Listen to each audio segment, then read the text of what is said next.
Le chef de l'État burundais, son Excellence Evariste Ndayishimiye, accompagné par la Première Dame, son Excellence Angeline Ndayishimiye, reviennent d'un voyage qu'ils avaient mené en République de Serbie. La plus haute autorité du pays, du Burundi, avait effectué une visite officielle.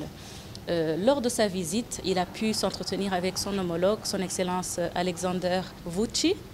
président de la République de Serbie, où ils ont réitéré et se sont engagés à renforcer la coopération bilatérale entre la Serbie et le Burundi, une coopération qui date depuis l'indépendance du Burundi, c'est-à-dire en 1962. Ils ont pu donc faire un tour d'horizon sur les avancées et se sont donné un nouvel élan. Se sont donné aussi comme pour objectif de diversifier également la collaboration, la coopération qui était jusqu'alors surtout dans le domaine de l'éducation. Suite à cette volonté politique, des accords de coopération et mémoranda dans plusieurs domaines ont été signés. Il s'agit notamment de l'accord de coopération dans le domaine de l'économie, accord de coopération dans le domaine de l'agriculture, dans le domaine du tourisme, dans le domaine des sports, dans le domaine de l'éducation, dans le domaine de la diplomatie où un accord d'exemption de visa a été octroyé pour les détenteurs de passeports diplomatiques et des passeports de service. Une commission mixte de coopération a été mise en place pour le suivi de la coopération. Il y a eu également des accords dans le domaine de l'éducation qui visent à octroyer bourses aux étudiants burundais, mais également de les diversifier, ainsi que des perspectives dans le domaine de la sécurité et de la défense. Lors de leur échange, c'était l'occasion également de réitérer leur soutien mutuel sur la scène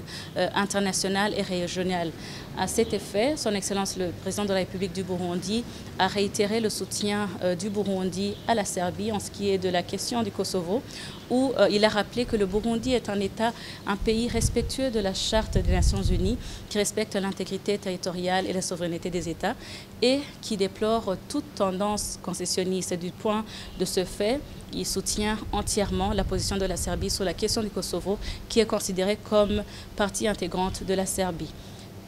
Ils ont pu également évoquer la question de paix et de sécurité au niveau régional et international, particulièrement à l'est de la RDC, où les deux États ont réaffirmé leur position quant à la résolution pacifique des conflits à travers les outils qu'offre la diplomatie. Le chef de l'État burundais a saisi cette opportunité qu'a offert cette visite officielle pour soutenir également la Serbie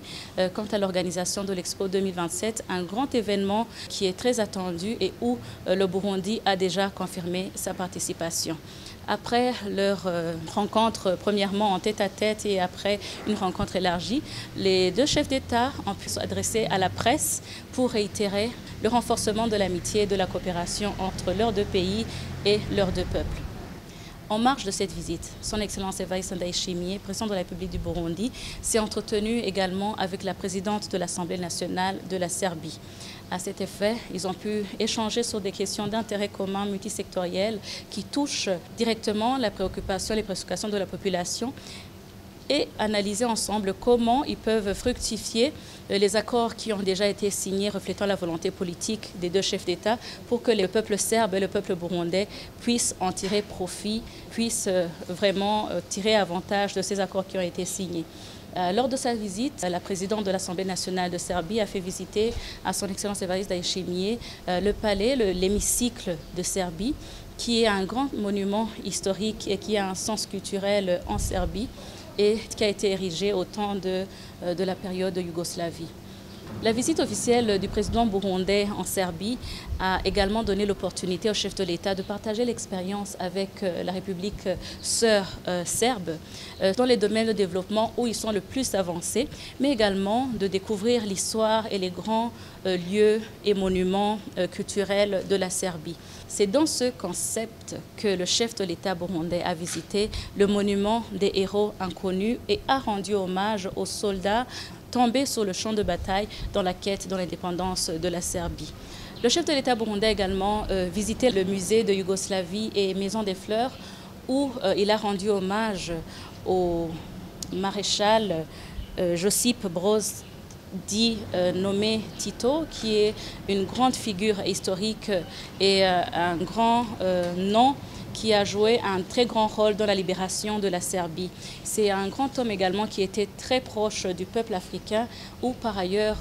le jour où on célèbre l'unité africaine est tiré du fait de la date de naissance de ce grand homme. Donc c'était l'occasion pour le chef de l'État burundais également de rendre hommage à celui que la Serbie reconnaît et qui a joué un rôle très grand dans la libération de la Serbie.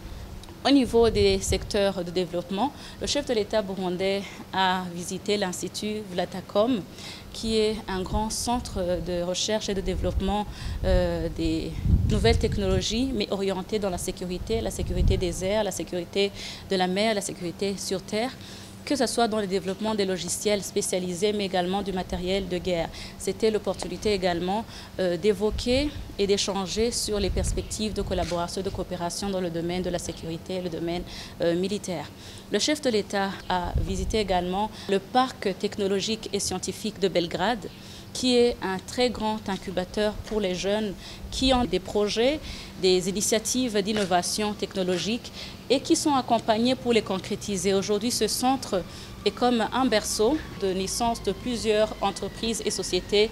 numériques qui produisent des solutions qui sont également vendues dans toute la région, que ce soit au niveau de l'Europe et même au-delà. Toujours dans le cadre de visite, au chef de l'État burundais, on a présenté le projet Otafront, qui est un projet de modernisation de la ville de Belgrade. Et toutes ces visites concordent avec les visions et les objectifs de développement que le Burundi, que ce soit dans le domaine des technologies, on sait très bien que la digitalisation est au cœur des priorités, que ce soit dans le domaine économique, que ce soit dans le domaine de l'émergence, ce qui a offert l'opportunité également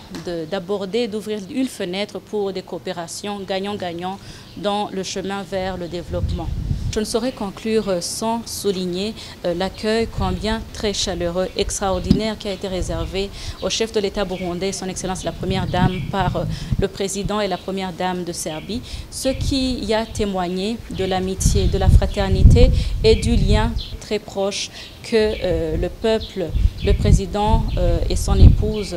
de la Serbie, le gouvernement et le peuple serbe ont à l'intention du gouvernement burundais et du peuple burundais.